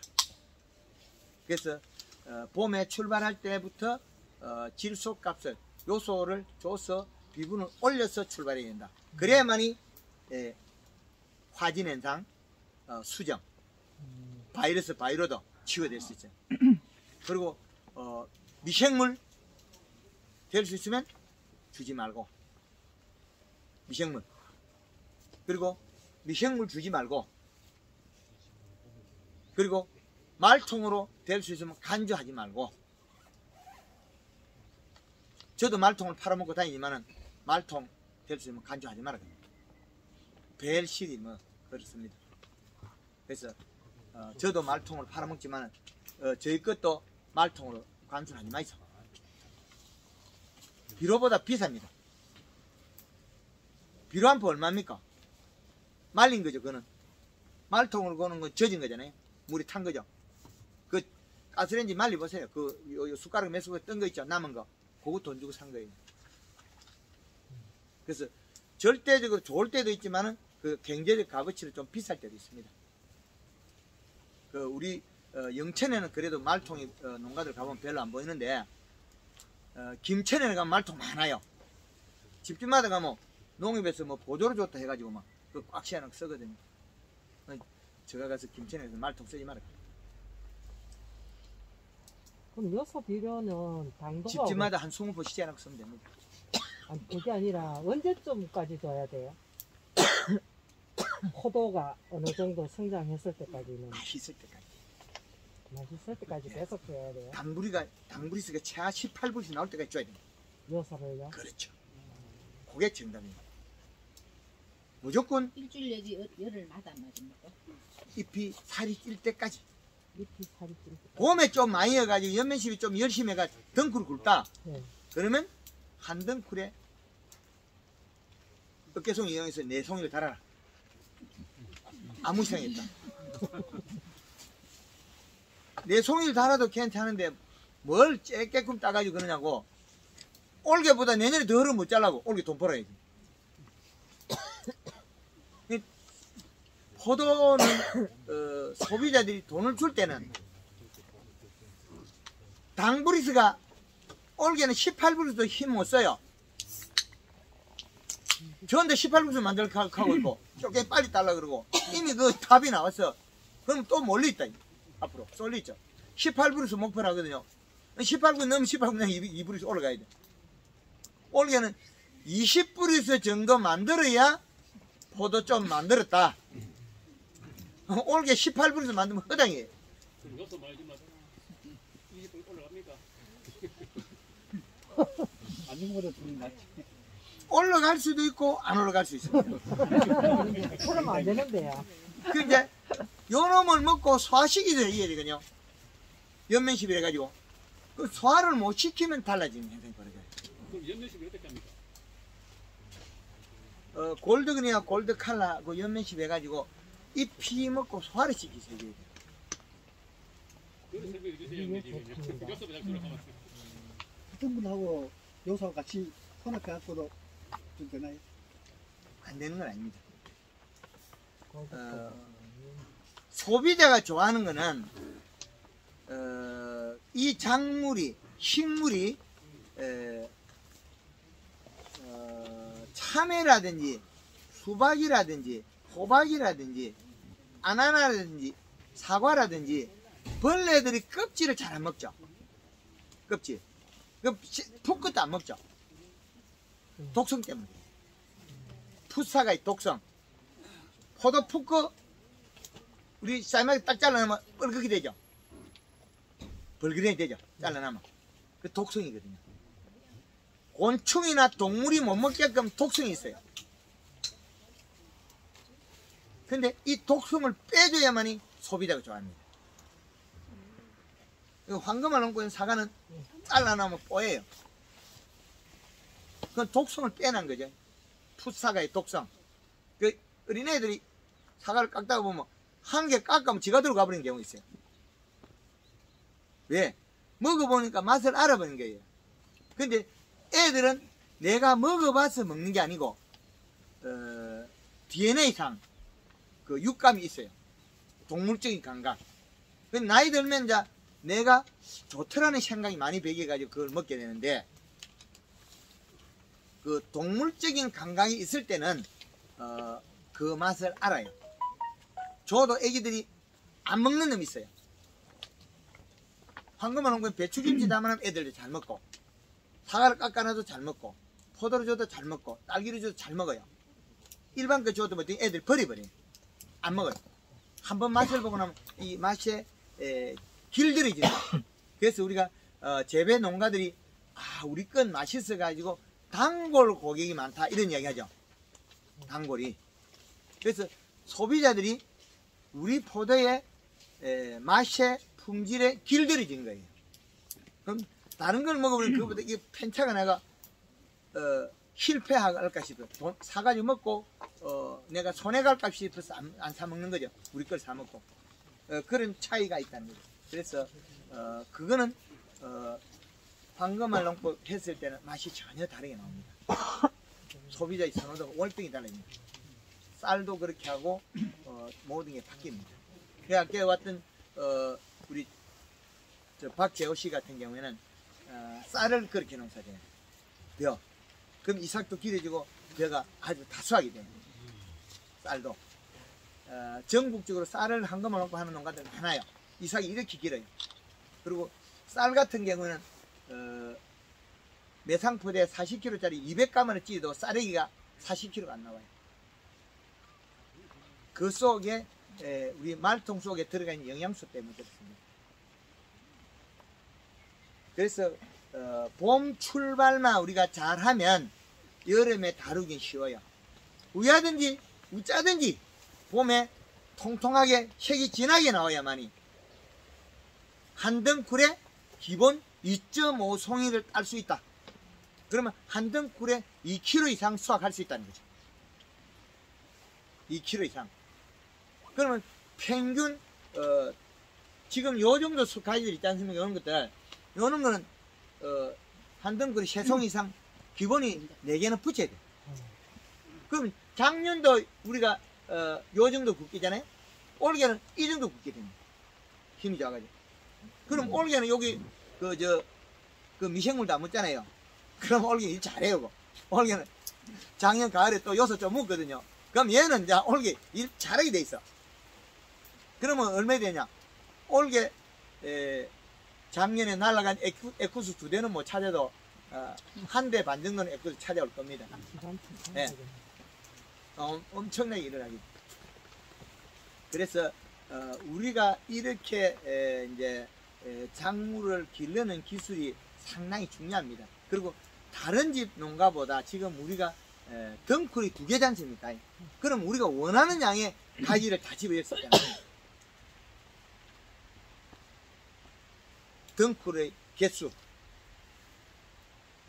그리고 다른 농가하고 차이가 여기가 덕이 수평에 가깝지 낮죠. 한 30도 방향밖에 안 되죠. 그죠? 그러면 잎이 아래 처진 잎이 없어요. 그러면 이 각도를 아주 잘 만들어 놓은 겁니다. 이 각도를 지금 우리가 경사도를 세게 잡아버리면 아랫잎이 처져요. 못 올라가는 놈이 있어요, 위로. 그럼 요걸 한 30도 방향 잡아놨기 때문에 덩굴이 잎이 아래 위로 다 위로 올라가요. 소목소목하게 잎이 다 위로 간다는 거죠. 그래서 우리 현안 이 시설이 아주 좋은 형태, 포도에 아주 적합한 형태를 해놨다. 45도로 했더라면 여기도 생산량 감사합니다. 이거보다도 우리 덩굴의 각도로 여기서 올라갈 때 경사도 더 세게 잡아놨다면 이것도 여기도 생산량 감사해요. 햇볕에 안 보는 잎들이 많다는 거죠. 그 햇볕을 본다고 해서 2배를 일을 할 수는 없어요. 그렇기 때문에 이 포도덕 이게 위로 갈 때 덩굴 일의 경사도 각도 이것도 상당히 중요합니다. 아주 중요하기 때문에 우리는 요 각도에서 신중히 잘 보고 가서 앞으로 우리가 안 맞을 때는 요걸 수정해 갔어야 돼요. 덩굴의 경사도. 그래야만이 아주 좋은 형태로 갑니다. 봄에 비료 주는 거하고 요거에 대해서 우리 그 질문할 수 있는 분 질문 받도록 하고 요거 사진을 찍을 그 시간을 드리도록 하겠습니다. 우리가 봄에 우리가 토양 분석 꼭 해달라. 토양 분석. 그리고 그 분석표를 보고 비료를 하자. 그게 기본입니다. 질문 있는 분 질문해 주세요. 예. 봄순에 나왔을 때, 조금 나왔을 때 요소를 뿌리면은 장애를 입는다 했는데 안 입습니다. 많이 있습니까? 가스가 나오면 장이 있지만은 밑으로 관조하는 건 아무 이상 없습니다. 그리고 큰 잎이 나왔을 때는 요소 뿌리면 장이 입습니까? 가스가 찰 때. 예. 예, 그래서 쿨러를 돌리는 게 좋다는 이야기 한 겁니다. 그럼 쿨러에 습가가 있으면 어떻게? 맞습니다. 예. 지금까지 그 대표님 설명하신 거 이거 사인하고 MB하고 캠벨하고 다 같이 똑같은 놈입니다. 똑같습니까? 수박, 호박, 찬박이 똑같은 놈이에요. 어저께 우리 그 창원 저희 사무실 옆에 수박밭에다가 요소 100평 5kg 지어있겠네. 그 옆에 사람들 오가 깜짝 놀래고 나자빠져. 수박 대가리가 요망 열거나 힘이 없어가 요렇게 꼬닥하는 게 비로 2번 엮거나 이렇게 굵어져 버려. 그럼 6kg 딸 게 벌써 8kg짜리 2kg 늘었어요. 30으로 돈을 더 벌어버렸어. 요소 2번 딱 뿌리 엮고 나서 100평에 요소 10kg 들어가니까 돈이 얼마나 늘어나요. 수박 대가리가 요래 알로 살살 기다가 딱 들어요. 제일 보약이 뭐냐? 나물과 양념을 먹고 밥을 먹고 소화시켜야 된다. 요소가 제일 보약이다. 근데 100평에 한 포를 저거 였는데요. 토양에 따라서 그럼 100평에 한 포를 넣으면 안 되고 100평에 10kg까지는 이상이 없어요. 예. 이게 그 요소 비료 토양 따라 다 똑같아요. 토양마다 조금 틀리가. 한일에 간주를 하면은 그 속성 그 비료 그 영양분이 언제까지 가냐? 언제까지 갑니까? 기간이 어느 정도 됩니까? 마늘은 빨리 뭐 연면 시비 해주고 먹으면 한 10일 만에 다 먹어요. 0.4를 100평에 10kg는 7일 만에 다 먹어요. 연면 시비 안 하면 또 오래 가요. 간주는 아니요. 연면 시비가 잎을 두껍게 만들어 줬을 때 0.4를 일주일 만에 먹는데 예. 그렇게 안 할 때는 못 먹는다는 거예요. 그러면 보통적으로 이렇게 봤을 때 연면 간주를 시비는 하면 하면 안 되고 예. 그 기간이 한 간주해야 돼. 열흘 한 번 했을 때 오래 갈 때는 한 20일 이상도 잘 못 먹는 애가 있어요. 잎의 기본 우리가 비료를 먹게 만들어 주지 않았을 때 비료 잘 못 먹어요. 비료를 먹게끔 만들어요. 이 시가 한 1.4, 1.0 이 정도의 밭에서 뭐 이거 pH는 한 6.5에서 6.8 정도 되는데 거기에 질소질을 할라크마 한 10일 정도 여름에는 10일 만에 먹어낼 수 있어도 온도가 낮거나 더디 잘 때는 못 먹어요. 봄에는요 3월 못 먹어요. 못 먹어요. 토양에 축축해 놓는 거죠. 이제 흡수할 때 그 양을 먹고 성장하라고.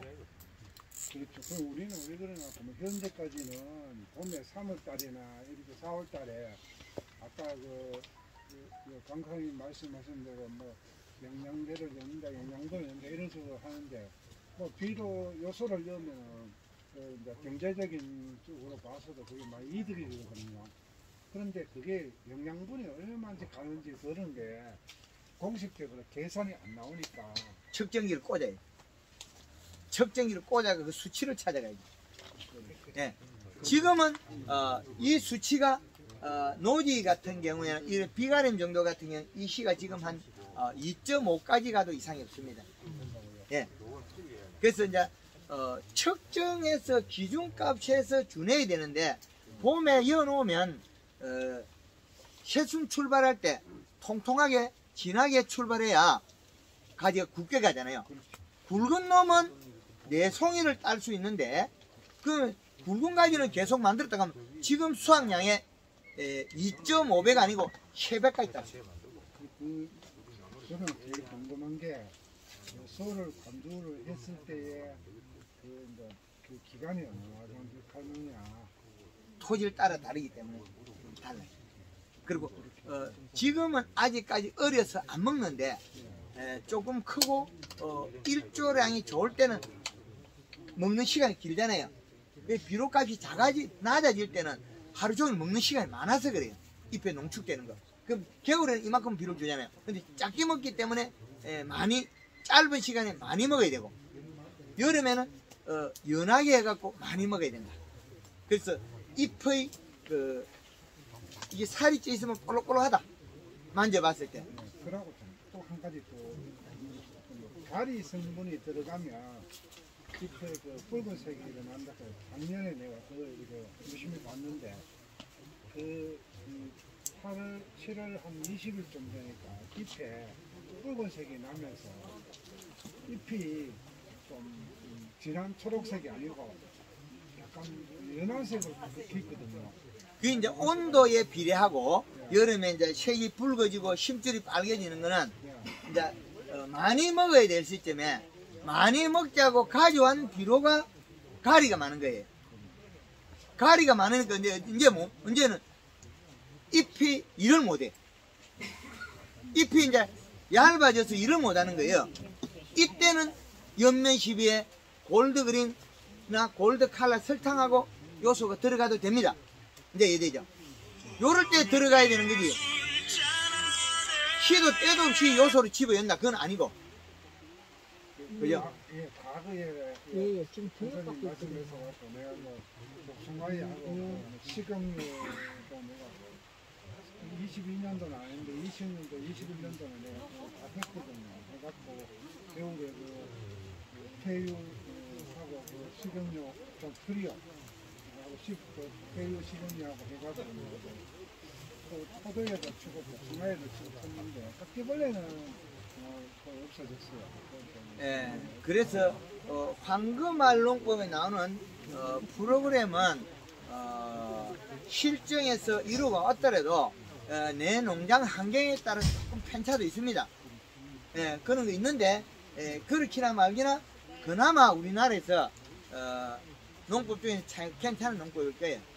예, 그리고 분석해서 계속 맞춤형으로 만들어져요. 잘못된 부분은 계속 맞춤형으로 만들어서 우리가 쓰기 좋은 방법으로 개선해 준다는 거죠. 저라고 해서 100% 다 아는 게 아니고 제가 이렇게 빨리 알고 실수를 안 알고 다 알았더라면 좋았을 건데 저 역시 한 번에 다 몰랐기 때문에 그런 송구스러움도 있습니다. 이게 품목이 하나를 풀어도 봄에 성장분을 연면 시비로 풀어가지고 개발해놨는데 그럼 뿌리하고 연결이 되는 거거든요. 그거는 조금 이따 설명하겠습니다. 이 부분 질문을 다 받고 난 다음에 이제는 식물 성장에 대해서 또다시 잠깐 쉬었다 하도록 하겠습니다. 예, 예, 요소하고 질소 좋은 거 가리 해놨는데 예. 저걸 설명을 한번 좀 해주시면 좋겠네요. 아, 뭐냐면 요소는 시원한 비료다. 여름에 많이 먹어야 된다. 가리는 더운 비료다. 가리를 먹고 나면 일을 못 해버려요, 여름에. 그러면 가리는 여름에 좀 덜 주고. 아니, 토양이 있으면 아예 안 줘야 돼, 이건. 토양에 분석해가지고 가리 수치가 높으면 3년 동안 안 줘야 돼, 이건. 요 놈이 많이 있으면 앞으로 3년 동안 안 줘야 돼, 가리는. 질소는 먹고 에너지를 쓰는데 얘하고 얘하고 두 가지 달라요. 얘는 작게 있어도 되는 거고 얘는 절대적으로 많아야 되는 거고. 이제 이해되죠? 제일 많이 먹는 얘놈인데 이놈을 갖다 우리 비료 태비로 비료 포대 보면 20일 다시 복합비료 주는 순간에 가리 가다. 20일 자체가 3분의 1이 토양에 들어가는 순간에 가스가 날아가 버리. 그럼 우리가 비료를 갖다가 이때까지 30에 10에 8 가는 맹품 300을 줬다면 이상 이때까지 없어져. 근데 옛날에 그런 비료 안 나왔어. 우리가 퇴비는 또 보약에서 퇴비 주죠. 그 인상가리 과다 돼버리. 그런데 여름에 복숭아요 요소를 그 밑에다 뿌리잖아요. 그러면 과일이 물러지는데. 돌기집이 아무래도 물러지던데 반면에. 요소를 작게 줘서 그렇지. 그게 요소를 그 전에 복숭아 가지가 쬐끄만 할 때 뒷잎파리가 요만하게 노릇노릇할 때 그때부터 요소를 잔뜩 줘야 되는데 넣어가서 주는 게 이제 이 가리에 뭐 큰 게 갑자기 요소를 먹고 크면 어떻게 되겠어? 물러져 버려. 그럼 복숭아에 지금 좀 요소를 더 가야 되겠네. 빙고. 봄순이 나오는 시기에 토양 분석해가지고 우리 그 경산에 그 백이안시 진량에 작년 요소 많이 줬거든. 돌덩이치 하므라. 예천에 작년에 복숭아 요소 많이 줬거든. 복숭아가 보글이 저 차에 이어놨고 40도 올라가도 일주일 동안 복숭아 안 물러져요. 복숭아가 꼭지가 빠지고 물러진 거는 가리 가다 안 자라서 그래요. 더워서 안 커가 있다가 비가 오니까 울컥울컥 크니까 꼭지가 빠진 거예요. 복숭아가 이런 굵은 가지에 달아도 꼭지가 안 빠져야 돼요. 왜? 질소가 있으면 먹으면서 크면서 이게 지가 살이 약간 꺼져요. 계속. 그런데 얘가 가리가 많으면 안 커. 알하게 돌기처럼 있다가 비가 오면 울컥 크면서 빠져버려요. 그럼 그 지금 우리가 농가에서 내주면 이제 복숭이 지금 결실이 이제 뭐 아직 됐다 안 됐다 판단을 못 하다. 그럼 지금 주면은 지금 비료를 많이 하면은 그 결실이 많이 안 된다 이런 식으로 이야기를 하고 있고. 아, 그게 이제 요것 때문에 그래요. 질소가 들어가면 온도가 떨어지거든. 그래서 연면십에 설탕을 써가지고 온도를 올려버리면 되죠. 아, 그럼 막 연면 시비 하면서 요소를 바닥을 줘놔야 돼. 줘도 된. 그렇죠. 아직까지 흡비료가 많이 없어요. 그한 가지 더 물어볼까? 보통 이제 연면 시비하고 예, 맹물 시비를 하라고 그러잖아요. 예. 그러면 이제 연면 시비하고 맹물 시비할 때 농약하고 같이 쳐도 그게 효과가 있습니까? 농약 치고 난 다음에 그 공간 다음에 연수해야 돼. 맹물 시비는 완전 맹물만 하고. 그렇죠. 대표님 일어날 거 맹구실 해야 됩니까?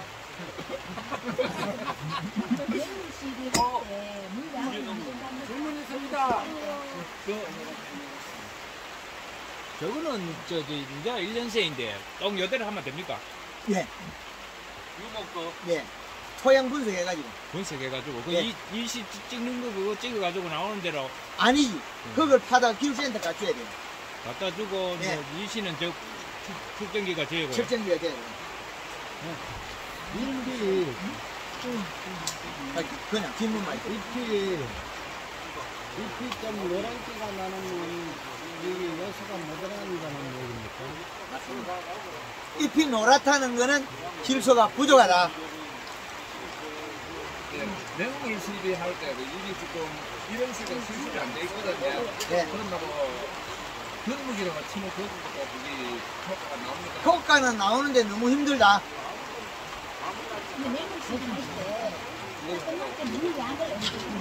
아, 5분, 10분 정도 뿌리면 됩니다. 여기 천장 여기 있잖아요. 요거.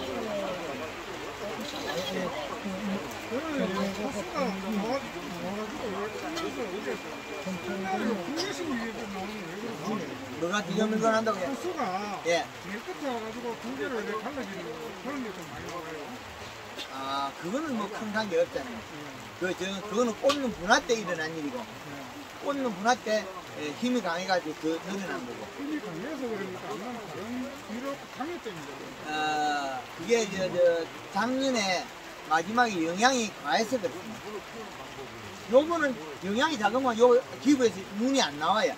그 숨만 나오고 온눈 안 물고 나와요. 그 영양이 과해서 그렇습니다. 포도 따고 나서 영양이 과해져서 그렇습니다.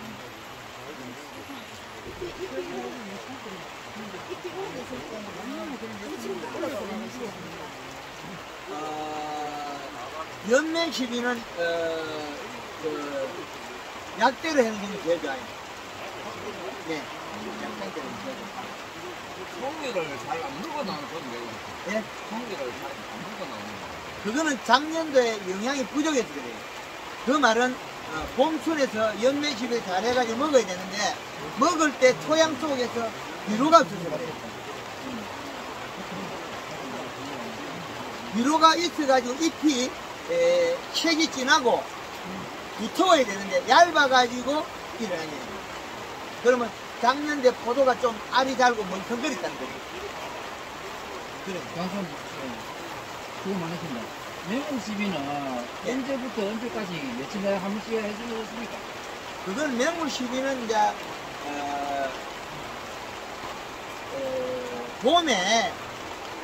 봄에 제일 중요한 겁니다. 지금요? 예. 지금 물을 계속 뿌려서 성장을 남보다 빨리 시켜야 돼요. 하루 종일 3일 걸고 하루만 닦여요. 그럼 여기 순이요. 눈 토대가 나올 때부터 연면 시비하고 맹물 시비하고. 예. 그래가지고 언제까지 맹물 시비를 며칠마다 한 번? 그거는 우리가 어느 정도 봄에 충분하게 키워가지고 잎하고 뿌리하고 일을 잘하면 이제 일주일만 한번 해주게. 처음에는 이제 왕창 땡겨 올려가지고 그 다음부터는 뿌리하고 잎하고 잘하게 해주는 거예요. 봄에는 한 3일마다 한 번씩 해주고 이제 입이 어느 정도가 7월, 8월 되면은 일주일에 한 번씩. 네, 요래 잘하면 일주일에 한 번 정도. 맹물 시비를 언제까지 하죠? 봄순 빨리 나오려고 하면 밑에 지금 문을 닫아놓으면 얘는 빨리 나옵니까? 요거 닫으면 봄순 나오는데 예. 봄순이 빨리 나오면 온도 올라 나오겠죠. 예. 그러나 온도가 있어야 나오면 문제는 얘가 따로따로 나와요. 따로따로. 그래서 봄순이 나오기 전에 물을 뿌려 봄순이 나올 때 돼서 그때에 대해서 물을 뿌리가 동시에 키워야 되지. 봄 냉해를 그 생각해야 되거든요. 봄 냉해. 봄 냉해를 생각 안 하고 일찍 그 목매 시비를 하고 물을 계속 끓이면 순이 빨리 나오면 냉해를 입을 수 있어요. 근데 맹물시비를 언제까지? 이 집에는 작년 말고 재작년에 포도 딸 때도 계속 했어요. 빨리 따라. 잎에 있는 영양소를 빨리 포도로 집어야 빨리 포도를 따니까. 예. 시간 간격은 장난하는 거고. 하루에 한 번씩 해야 돼. 하루에 10분 그거는. 연매시비 3이란 근데 잎에 영향이 있을 때 맹물을 뿌려야 되지. 잎에 영향이 없는 건 맹물을 뿌리면 더 얇아져요. 장이거든. 대부분 순이 나왔을 때야 그것도 온도를 높이면 어떡해. 이걸 밑에 창을 닫으면 어떡해. 온도 닫으면 장점도 있고 단점도 있어요. 빨리 키우면 살을 못 찌우죠. 살을 찌우면 살을 못 찌우는 단점이 있어요. 지금 이 수업 이런 거 나왔을 때도 연매시비 되니까. 비슷한 거 이런 거.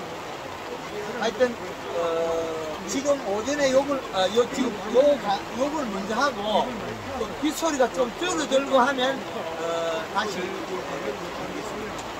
예. 90